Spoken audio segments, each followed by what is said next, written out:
that they said that they had weapons of mass destruction, and then when we went to the Middle East, we never found any weapons of mass destruction? Did you know that? As you know, Bush was responsible for over the death of 1 million Muslims.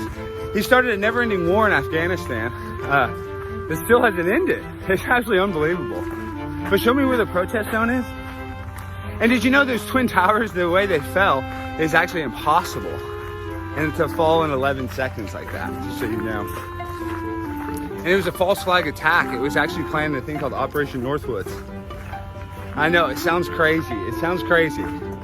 But I'm telling you, they wanted to do that in order to destabilize the Middle East. And they needed a boogeyman. So that's why they did the false flag attack on 9/11. It sounds crazy. It sounds crazy. But when you look at a guy like Dick Cheney, the guy that orchestrated and told NORAD to stand down, and on top of that, he had the benefit of the financial benefit in Halliburton. I mean, it's unbelievable if you really look and you connect the dots. So have you never looked into 9/11 truth? Do you believe the official story that 19 hijackers with box cutters were able to defeat the #1 military in the entire world? You believe the official story? I don't know anything about you, man. You don't know anything about 9/11, the biggest terror attack in the history of mankind? So where is the... Where? Out here to the sidewalk out here. This, oh, I can protest right here. Bush did 9/11, so y'all know. Bush did 9/11. It was orchestrated by people within our own government.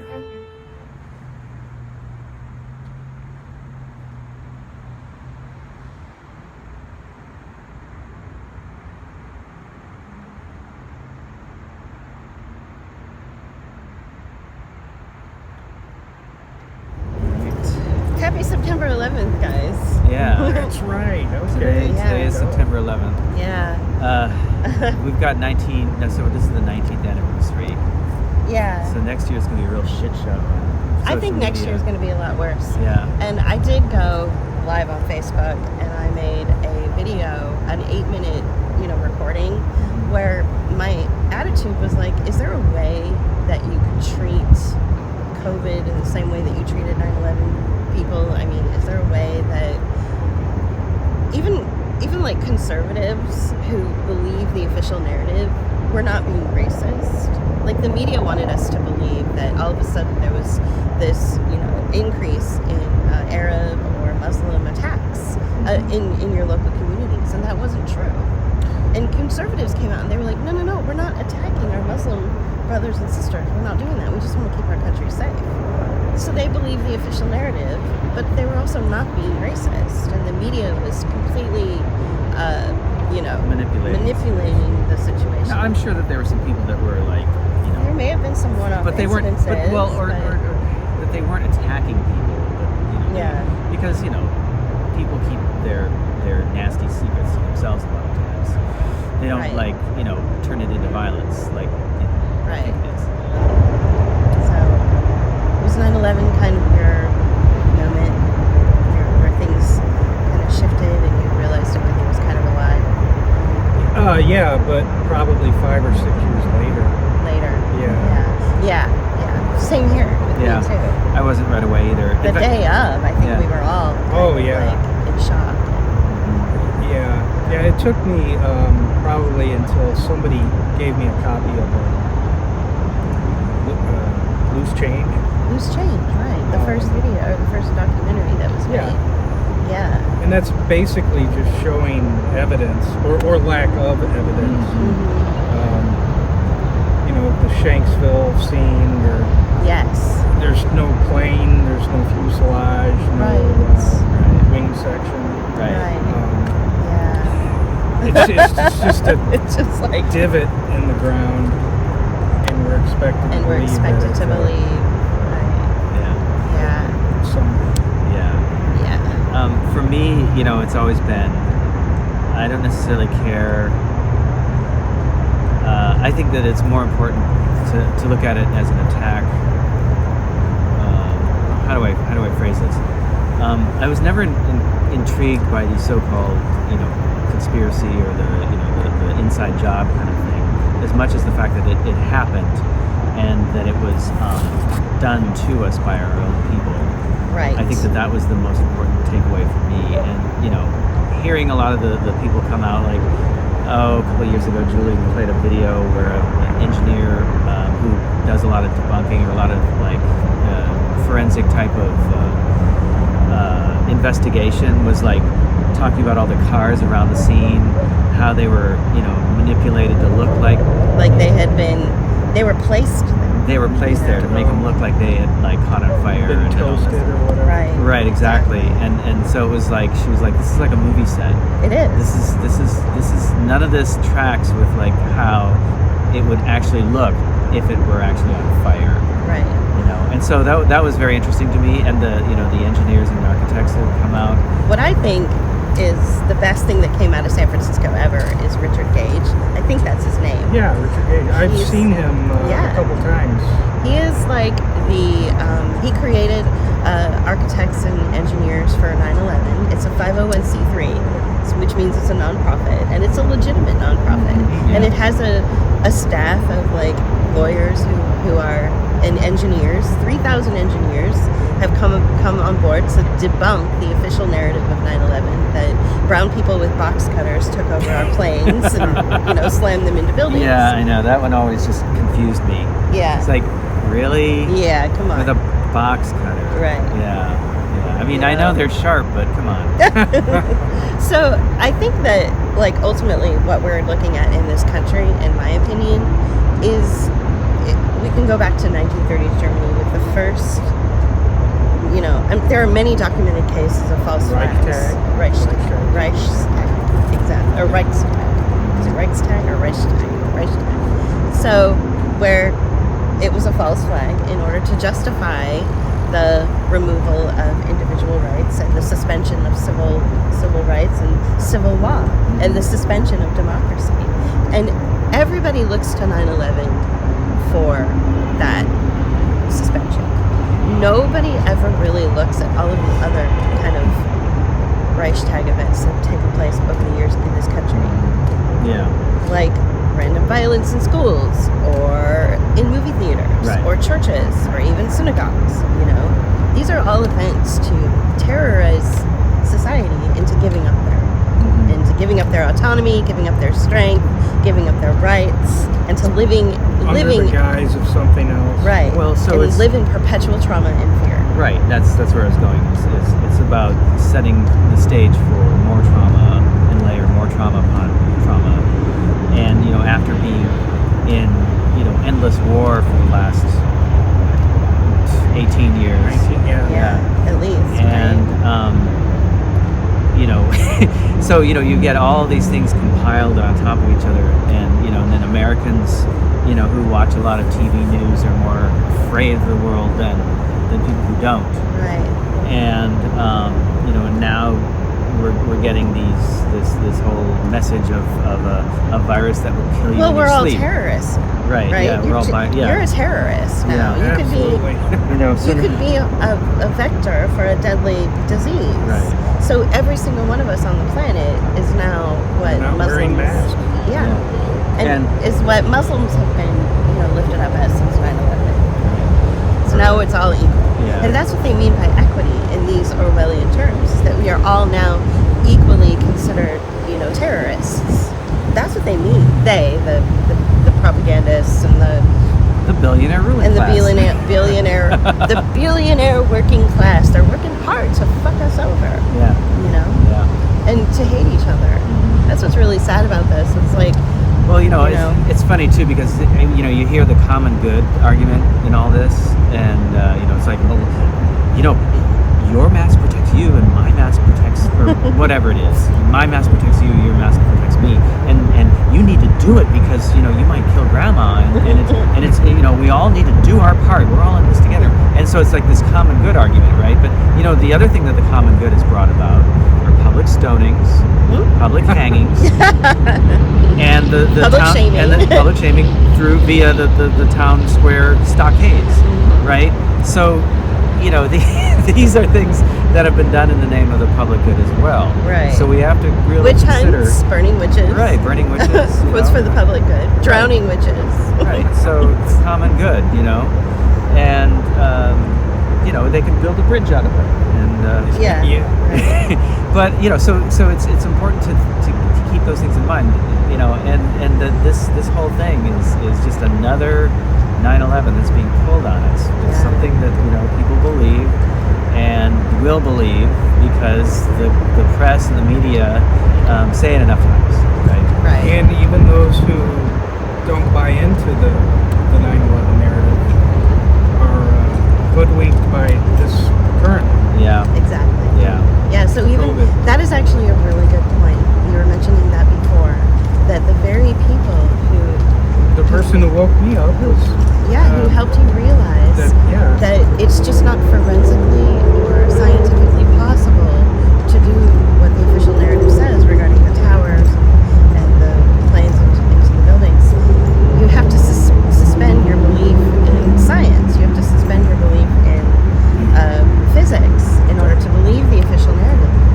Just like you have to suspend your official belief in science or medical understanding of the way the body works to believe the so-called official narrative of COVID-19 or whatever, or SARS-CoV-2.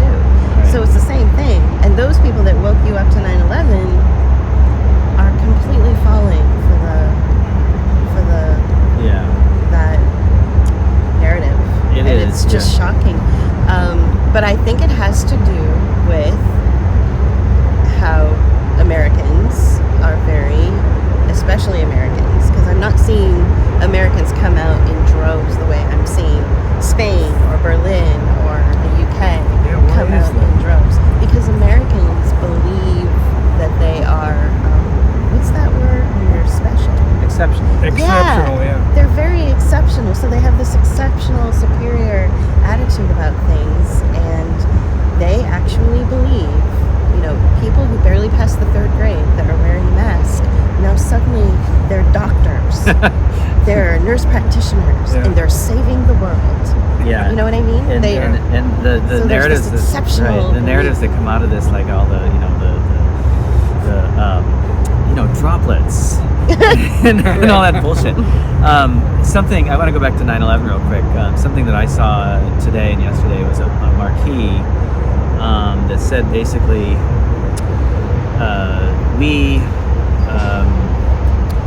honor. Yeah, that's what it was. We honor the heroes and victims of 9/11.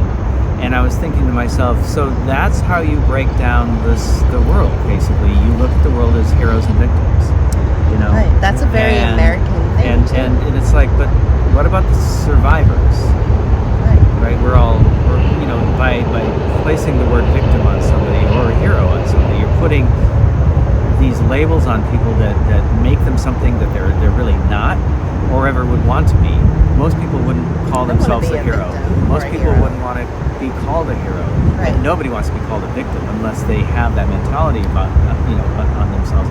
Whereas we are all survivors, and we're all survivors of this trauma. Country. Well, and the trauma that you were talking about, right? Mm-hmm. So we are completely traumatized as a society over and over again through all these events that have been going on for the last 20 years. And even beyond. And even before that. I mean, I think that this entire country was built. We know that it was a fiscal military state. Historically, we're nothing more than, the bullies for the Queen, right? When we first arrived here. Right. Basically. Yeah, and founded as a fiscal military state. And basically have been a mercenary state. So we've been. We were the Blackwater of the 1600s. and it's and thinking of it as a state, as a country that is a mercenary country, right? It makes its money from war and always has. So that kind of bullies are traumatized. They cause trauma. That's what we are. Trauma is embedded in the American DNA. Yeah. It is embedded in us as much as your hair color or eye color. And then to deal with the trauma as best as you can. Right. Yeah. And a lot of people are just in complete and total denial about it. How many times have you gone into a movie theater or a grocery store or a church or a school and been the victim of a random act of violence? How many times? Never. Every single person you would ask would be like, well, I've never experienced it. Yeah, but Sandy Hook. It's like, But Were you there? were you there? Like, Do you know anybody? do you who's know involved? anybody who truly died of COVID? Like, Yeah. personally? Yeah, that's the other thing too. Or is it just somebody that you read about on Facebook? Yeah, I mean, you know? get these comments on Facebook that would talk about COVID, and it's like, there's bodies piling up. A nurse told me this, and it's like, okay, do you know that person personally, or is it just somebody you know on Facebook? If Yeah. it were a real pandemic, there would be bodies. That's there would right. be. You Yeah, would and see we're not bodies seeing it. everywhere. And I would be the first in line to say, get your goddamn mask on and don't go anywhere. I would be the first person to do that. Sure. But I'm not seeing evidence of it, just like I don't see evidence of 9/11 and the official narrative. And actually, to be honest with you, we were talking about this earlier. He asked me specifically, do you think the country is now, after 19 years, that most of the country believes that brown men with box cutters took over our airplanes and smashed them into buildings? And I was like, I don't think so. I think maybe just a smattering of people who are of a certain age group in a certain part of the country might still believe that. But I think for the most part, everybody in the country and probably the whole world understands that it was something that our government did to us through propaganda, through terror. Our government are the terrorists, and they terrorize us ritualistically. You know, and that's what most people believe. There was somebody I was listening to, I think it was Adam Curtis, the documentarian that we like out of the BBC. There was a certain point in Russia's history where every single person living in Russia understood that everything that they were told in propaganda and by their government was a lie. They all understood that it was nothing but theater and that it was all a lie. So that's where we are. Like, most of the country, I think, understands that everything that is produced through the media, and, you know, you see Nancy Pelosi making speeches, or AOC making speeches, or the president making speeches, and I only look at it through the lens of theater. It's just theater. You do, yeah. Yeah. No, I was just going to add that if people... But you don't believe it. No, and I'll talk about that in a second. Okay. Go ahead, you say something. well, you know, I'm not so sure, because I think if people were to believe that their belief systems would be shattered. That's true. Yeah. To some folks. Yeah. Yeah. Anyway. Oh, I'm sorry. No, I don't. I think the opposite of what you're saying, Right. because You I disagree know. with that. Because I know that people believe the propaganda, hook, line, and sinker. And, you know, and I'll point to the evidence that I mentioned earlier, where, you know, people who watch TV, and especially TV news, they have a different outlook on life than people who do not, right? And if you watch 4 hours or more of TV every day, you're going to believe the world is a much more dangerous place if you live in America than people who don't. That's true. When was the last time you turned on your TV? Or you don't have TV? No. No, I can't remember the last time I saw a TV. And, you know, I have a television in my apartment, but I just don't turn it on. yeah. It used to be a habitual thing. Sure. Just turn it Well, turn and it on and it's Yeah. funny because having that Hypnotized. having that distance has allowed me to make judgments on even like YouTube videos now that I see, where it's like somebody will come on and they'll be, you know, saying all these things, and I'll be Yeah. like, this is Chicken Little. This Richie is just- from Boston. yeah, Richie Oh my from God. Boston, Yeah, right? So reactionary. It's ridiculous. And then there's that. And then there's that. But, you know, or, you know, there's some other ones that are out there that we've watched more recently, and I can't watch them because of their stance or their take on things. I'm just Right. like, you know, there's some truth to what they're saying, but the way they deliver it and the total message to me is like, it's too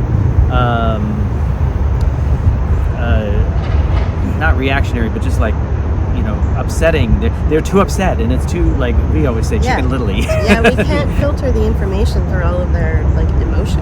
Yeah. And this is really interesting to have two, you know, creatives who make videos that are based in aesthetics, yeah. and we want to reach people on an emotional level, but in an informative emotional level. So it's really interesting for us to look at these other videos, which are nothing but emotion and reactionary, and then be so critical of them. Yeah. You know. Yeah. But we it's do it just in a different ironic. way. I mean, Yeah. we approach it. Julie and I, we approach it from the standpoint of like, you know, as if you were writing an essay. That's why we call them video essays. They're mini documentaries, right? And so we're not journalists, and we don't claim to be, but at the same time, we want to make sure that what we're saying is our opinion, but we also base it on research, and we do good research. And also just basic logic. Like, Yeah. you know, I think that we, especially with you, I think you always ask the appropriate questions. Like, you know, I just get this feeling from you that you're just like, but does this make sense? I mean, think about it. Like, does it even? And I think that's where we come from as well. You know, when we approach these things. Yeah, and so at this point, I think now that we're 19 years, you know, into it, and we are in, like Naomi Wolf said, we are in step 10, so it's over. And I said this, I looked at JP the day that it happened, March 15th, and I just turned to him and said, it's over.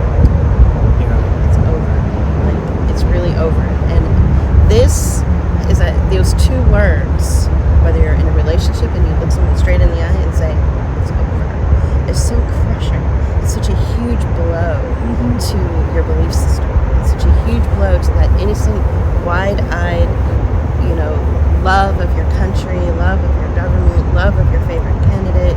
You want to lift these people up as, you know, gods or goddesses that are going to make everything better. We've been so infantilized our whole lives beyond. Right. And that plays into the whole victim hero thing too. Right. The infantilization of the American people. You know, you look at the world. That's why superhero movies are so popular Yeah. in the American culture, especially the movies, right? And the comic books. But you know, it's the hero is always like beyond what you could often be. But then they'll turn around and say, oh, but you know, firemen or firefighters are heroes. Oh, the kid who picks up the shopping trolley at the grocery store is a hero. So why do people have to be heroes or victims? Why Right. can't they just be, you know, why can't they be Who they are. who they are? See, we've never been allowed to be who we are in this country. Ever. No, nobody is allowed to be who they are. You always have to be something. It's like either if it's not, oh, what do you do? Well, I work at blah blah blah, and I do boring shit. That sounds very interesting. Yes, it is. Yeah. But so you are who what your job is. You are who your political affiliation is. You are who you're. So it's all. That's why identity politics fall into play all the time and do so well here. That's why comic books and hero worship do so well here. And so it's that dichotomy or that binary idea of like victim hero. Right. It can't be either. You have to be one or the other. Right. And like I said, it's like, well, we're all survivors of all that bullshit. Right.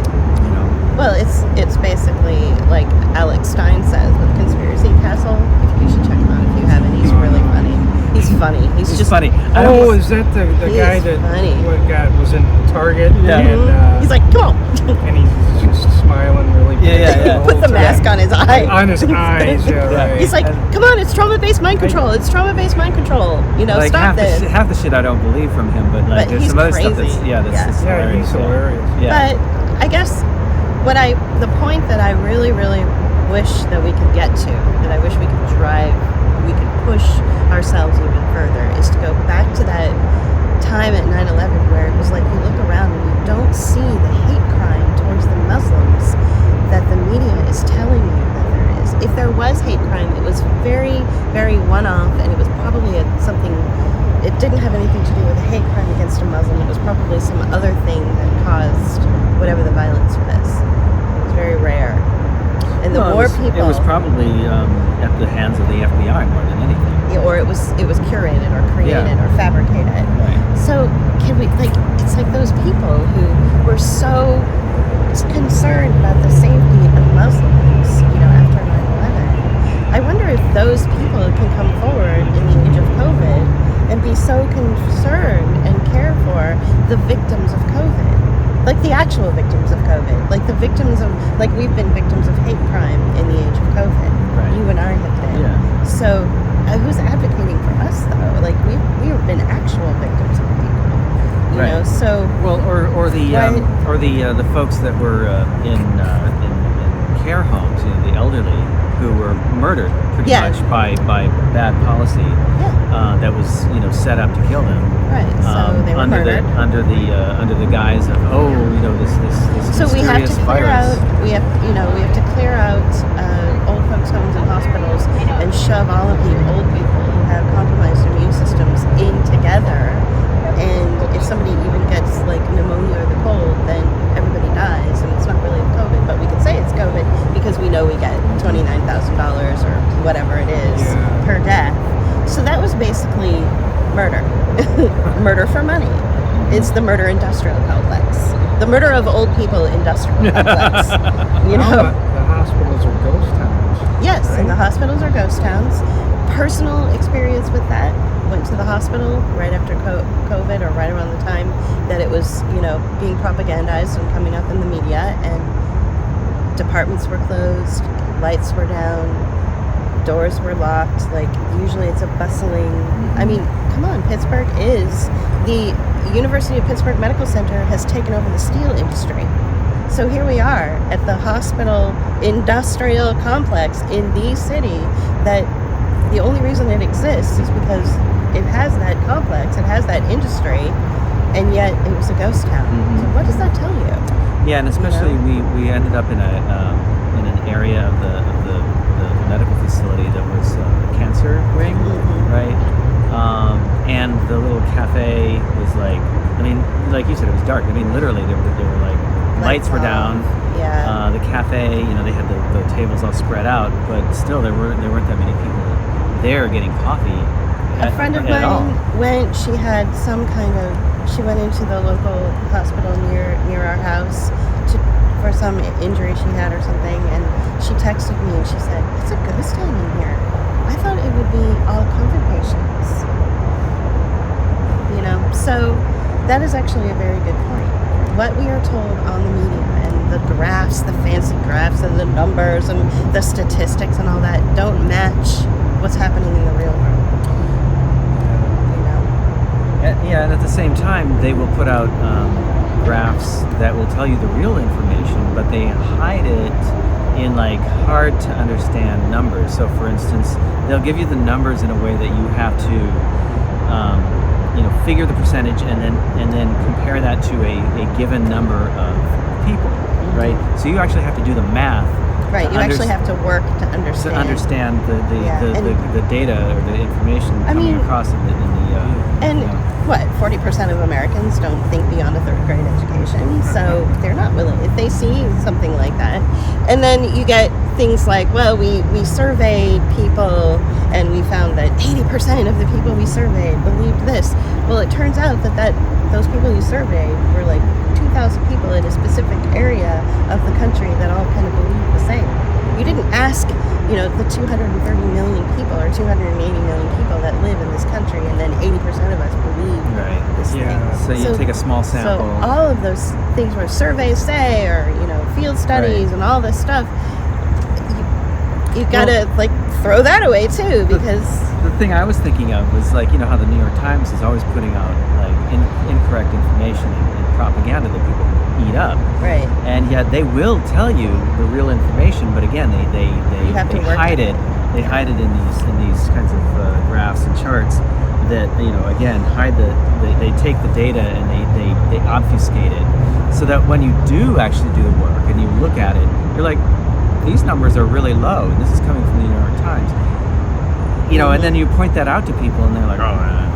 They don't like that. They don't like that. Yeah. So once again, it comes down to worldview, and it comes down to Americans loving to be exceptional and the heroes, or the victims. Yeah, exactly. I think people do like that label. I mean, I don't like it. I don't want to be a victim, but you see. the behavior of people in the world, you know, and like, you know, we rode over here on the bus, and everybody just was like, "Oh, put on my mask," Yeah. you know. Like They- dutiful and little slave. follow the rules. And none of us had a mask on in the bus the entire time. Well, I we were riding. can't wear a mask. Well, that's, you know, You know? that doesn't matter. Most of the people on that bus shouldn't be wearing them. That's true. Some of them look pretty sickly. And They did. They were having For the trouble first breathing. time, though, I wasn't very conscious of not wearing them. Yeah. Really, for the first time. That's And good. And I ride the bus in Chicago. Yeah. Well, there may be other factors with that too. You're probably feeling a little freer being in a different city. Right. So there's no way for them to really. It's like, what if someone says something to you? You could be like, I'm from out of You town. could be like, yeah, I'm from out of town, and that's probably the excuse. I'm from South Carolina. I'm We don't do this learning- here. well, I'm from Wyoming. Well, remember the other day we were in the car for a long time, and I was speaking Swedish. Yeah. I'm gonna start talking in my native, you know, historic language, and just we all know what's going on in Sweden right now. Yeah. They're free. They're the most free country on the planet. Yeah. You know. So if I say I'm from Is- Sweden, then Is Illinois still free in some ways? Because of what do you mean? Pritzker, Yeah. remember? Well, what party is your Some governor from? Your governor the Democrats, is Democrat. yeah. So Yeah, you're then I would fucked. say you're fucked. Yeah, just like us. Yeah. You know, I think any state. with Maybe a- it was some county in southern Illinois. Southern Illinois. Oh yeah. Carbondale, You know was what- it? yeah, It was yeah, okay, Carbondale right. that I- was still free. Yeah, or because they were something. like, screw At the you. very beginning Yeah. of this whole thing. Right. 6 months ago, I remember hearing stories about Carbondale. Pritzker abused. Well, some- just oh, go- no. If Pritzker abused Carbondale and went out on the media and said Carbondale boo and thumbs down, Carbondale bad, no mask and all this, our governor did the same thing. There was a county here in Pennsylvania. It's not our governor. The governor of the the state we that live we in. currently live in, because we consider ourselves without country. You know, we are without We're country. stateless. We're stateless right now because What's your his name, government. Wolf? Mm-hmm. Wolf of Yeah, the- so he Wolf. also went after that county that just was bucking the system and being like, no, there is no pandemic. The numbers do not justify these Orwellian, like, fascist dictates that are not law to begin with. And they just bucked the system. And so he, of course, made a public announcement shaming them, all about shaming people, all about talking about the common good and how this county didn't care about the rest of Pennsylvania. So he that's what the withdrew- governors but do. what he did, but besides that, I mean, it was even worse than that. I mean, he withdrew federal funds that were rightfully theirs, Which he's not allowed to do by Right. any stretch. and basically made them, cry uncle, right? Right, they had basically had to kiss the boot of his fascist heel. Right. Like, and say, we're sorry, Emperor Governor Wolf. We will go ahead and put forth, nearly $3 billion of No, masks? it wasn't that much money. It was Okay, 3 million. $3 million. 2.8 million, sorry, not billion, million. $2.8 million of mask marketing, mask propaganda, so that we can get our federal funding, so that we can stay open and people can get paid and all that. It's just like, Is that Butler County? was it Butler? Or Lebanon? Is it Lebanon County? Yeah, I can't remember. I don't now. know. Yeah. Well, but- back to 9/11. Yeah, The anthrax attacks were an inside job. yes. Yeah. So you don't believe that 9/11 was something that was orchestrated by our own government against its people? Like the detonation of the buildings? Oh yeah, I do. Oh, I okay. do. Okay. And the anthrax. Unless somehow Israel is involved. It'd be an outside job. Right. Well, so the thing about, especially with Zionism and the people that are occupying and the people that have always occupied the seats of our government, they're all a bunch of Zionists in there anyways. Yeah, I mean, you don't have to be Jewish. right. No, you don't. No. So, Dick Cheney is Zionist. yeah. So, I mean, No. even if Israel was involved, it's still an inside job. because it's Good real, point. and the United States are, Good point there. working together in a lot of different ways, especially with and technology. now that you bring this up, I mean, I want to come back to a conversation we were having Sorry, did before we interrupt off you? camera. Sorry. About anthrax. Oh, I was just going to say that the perpetrator was ostensibly a fellow from our military. Right. He was a microbiologist named Bruce Ivans. Okay. And Ivans died soon after that. How convenient. Yeah, right. And there was no jury trial. Oh, interesting. So he just, but anyway, that he's from our military. Right. The guy who sent the anthrax to. Who allegedly sent the anthrax around. Yeah. Well, right. Yeah. Yeah. Wow. It wasn't Al Qaeda, No. Right. The way No. they said it was. which they should have framed Al Qaeda, It but they seems like- didn't. yeah. They chased around this Right. These other things. Yeah, that was the other thing. Microbiology. That was the other thing I thought was weird, right? Because it's like, oh, it's all about Al Qaeda, Al Qaeda, Al Qaeda, Al Qaeda, Yeah. and then suddenly it was like the anthrax was somebody else, you know. And then the weird, from America. and then the other Yeah. weird thing that, and I've talked about this before, where it's like it went from Osama bin Laden to what's his name from Iraq.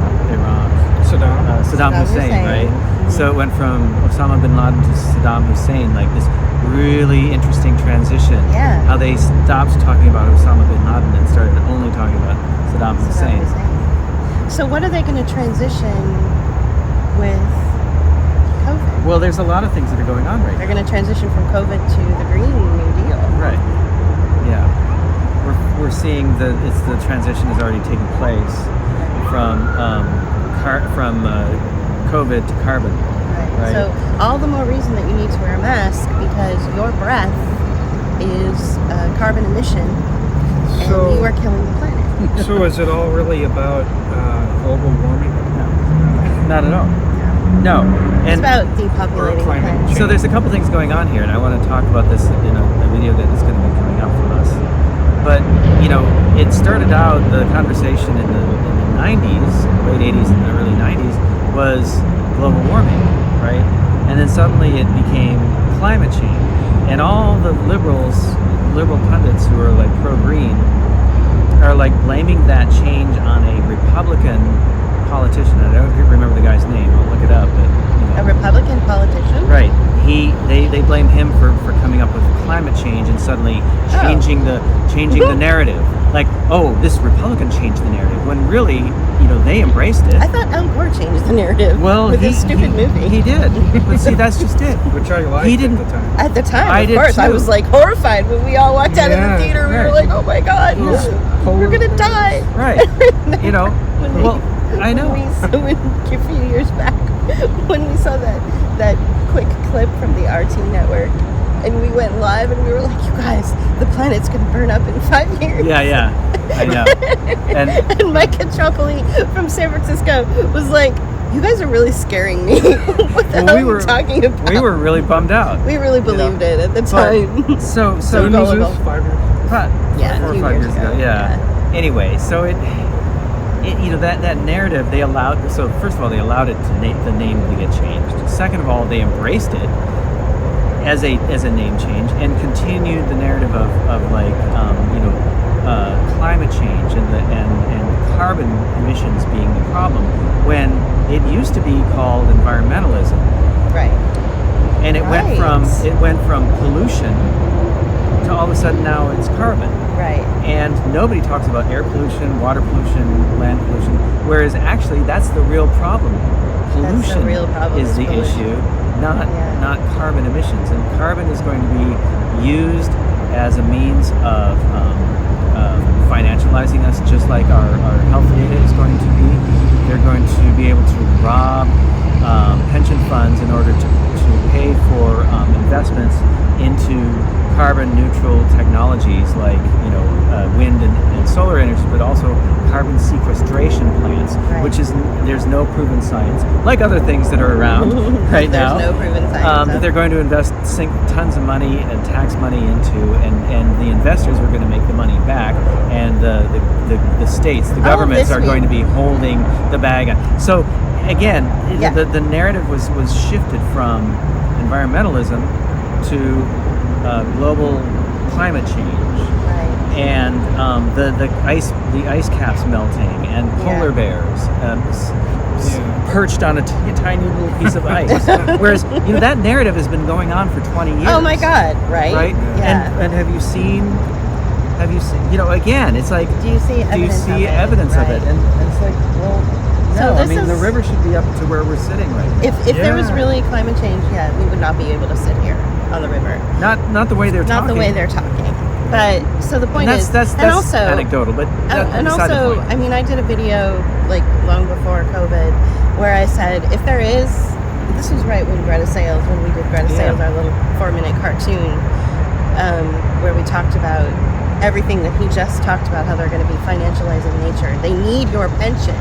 They need your pension because of climate change. So ultimately, it comes down to further destruction of the middle class, turning entire societies and the whole globe population into a serf, poor, slave type of existence, while very few people get rich off of that misery industrial complex. So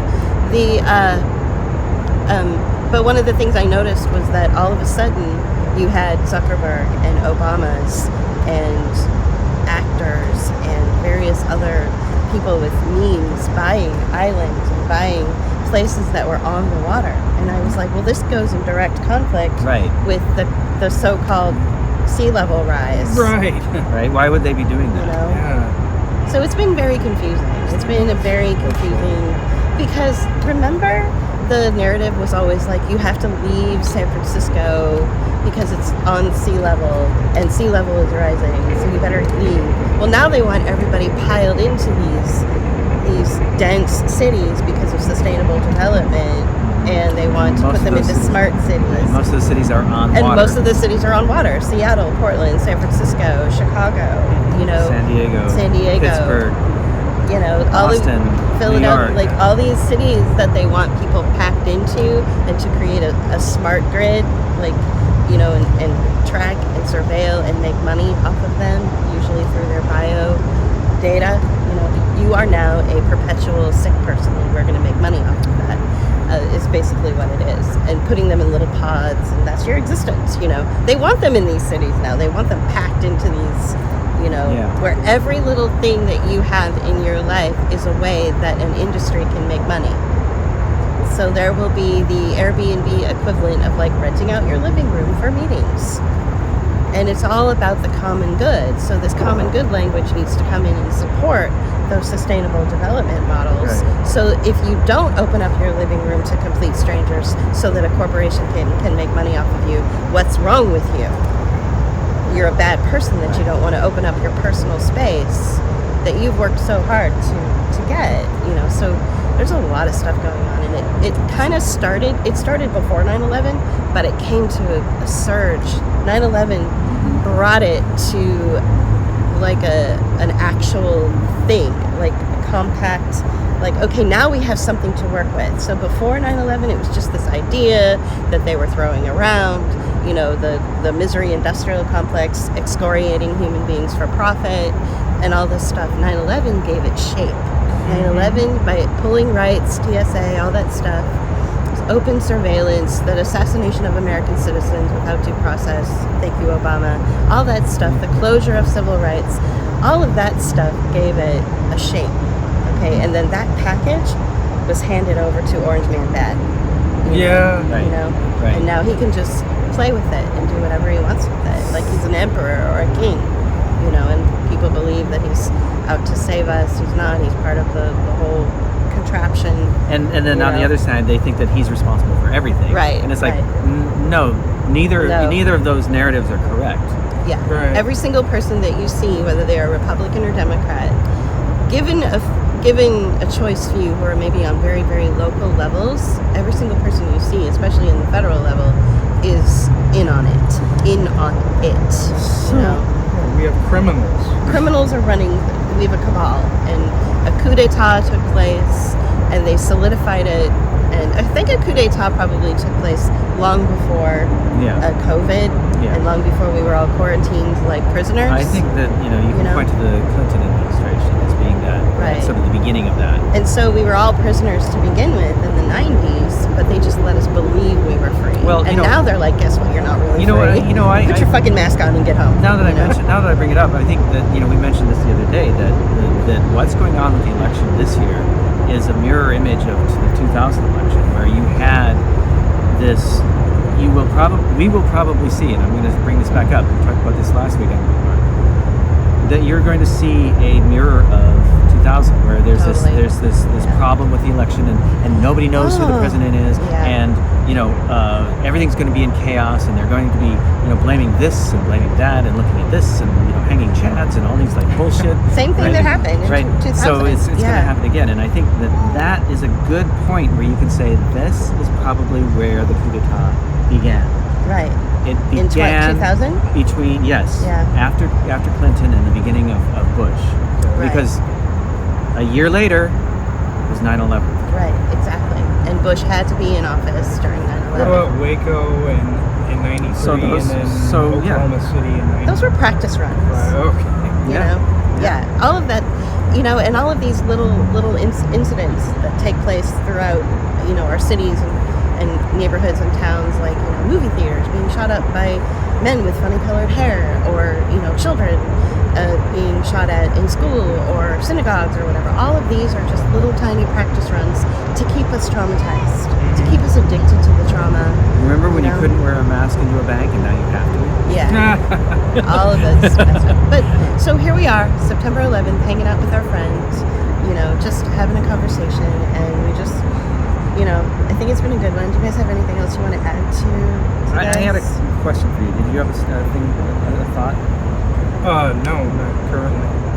So you just recently experienced, and we don't have to include this, but you just recently experienced the result of 9/11 and COVID by traveling in an airport. So how was that experience for you? I mean, it seems really weird that you had to go through both hoops now. Right. So TSA is 9/11. Yeah. Mask is COVID. Oh, yeah. See what I'm saying? Yeah, that See was. What we're saying? Yeah, that was a treat. You were so laid back, though. You don't like it, but you don't fight it. Yeah. You're just like, I want to get through it. Oh, the TSA people were so rude to me. Well, to a group of us, I should say. And it's like they're getting worse than they used to be, right? Because you couldn't understand them before. Now with the mask on. That's true. Yeah. Yeah, they're wanting us to move the empty buckets up, which is their job, and they're like, move the buckets up. I couldn't understand. I really couldn't, and he kept getting more belligerent. More belligerent. Wow. So he had his mask on, and I couldn't understand what he was saying. He was trying to delegate responsibility to us. Right. Yeah, they're not going to move themselves. You have to move them down, and so the next buckets can come and they're the ones wearing gloves, right? So if they're concerned with contamination, etc., why is it they're making the civilians exactly do it, right? Something else that I wanted to bring up that's a common that's the two things, and this is my last point, is the temporary quality of TSA. It's like we're all going on this on like 19 years now, right? With TSA being the way it is, right? Was it always that after 9/11, or was it the shoe bomber that brought that on? Well, the shoe bomber made it worse, but they had gave set it the up. excuse. Since 2001. Right. So the fact that the way that TSA is set up in airports, it always feels like it's makeshift and like it's going to go away soon, right? everyone believes that. And I, to this day, up until pretty recently, I was like, why don't they ever like make this a thing? Like they should integrate it more into the airport. They never have. Why? Because they want you to think that it will eventually go away. And if you're a good citizen and you look out for those invisible terrorists, you too will help us stop this whole thing. If you wear the mask, Precisely. the virus will go away. Right, yeah. And it's never Well, going to go away. but you know where that stems from? That action, or what you're talking about right there with this, let's make it look temporary to give people the false hope that it's going to go away, and let's False hope, yeah. keep that, let's keep... Which is torture.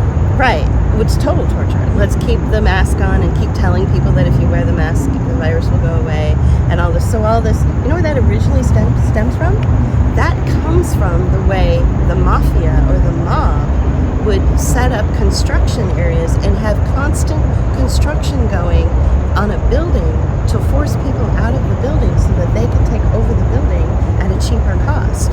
So they set up a construction crew, pay their guys to make noise, and it's always temporary. So the people that are coming out of the building where they live, and there's just this constant construction that is just, so grating on your nerves every day, are always asking, well, is it over soon? Are you done with your project yet? And the guys that are the construction crew, who are really the mafia, are like, oh yeah, probably about 6 weeks. Probably about 6 weeks. Yeah. Then we'll be done. And it never goes away until what happens is you just leave, and then that way they can go over it. So we're talking, our government acts like the mob. Right. Our government literally picks up mob mentality and does it to its own people. But people don't seem to make those connections. I do. I made it right away with TSA. Okay, so the mob is basically going to set up a temporary zone until until whenever, forever and ever. Either we stop flying or something else. Right. But Are we talking about government or a faction of our government? It's taken over the government. well, I mean, the same people that dole out food stamps.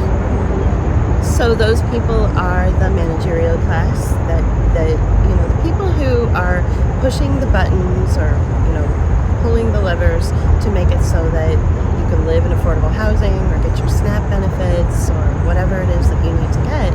Those are just the lackeys. Those are just the workers. Right. They're not part of the cabal. Bureaucrats. Yeah, They're not okay, the people get above clear. them though that are manipulating how much money you get in your SNAP benefits or where you can live in your HUD. And we need to make it clear too that these are called benefits, but really they're a way of financializing the poor. Right. They're a way of making money from poor people while providing them benefits. Yeah. They have to jump through a lot of hoops. Yeah. The Clinton administration is the one that basically made them have to work in order to get benefits in the first place. Whereas they were in a situation where it's like, well, I can't work because I have children and whatever, and I don't have money. And there's no opportunity to there's have a job because of NAFTA. Right. Thanks, Clinton. Right, and yet so it's an ever ongoing snake eating its own tail. Right. And they make it look like you're getting something, but what they're really doing is taking away from people and making it harder for people to live. And then of course blaming the victim. And blaming the victim. So, hi, I need to go and apply for SNAP benefits. Well, did you look for work? Well, I would have looked for work, but all the jobs in my industry were shipped over to China.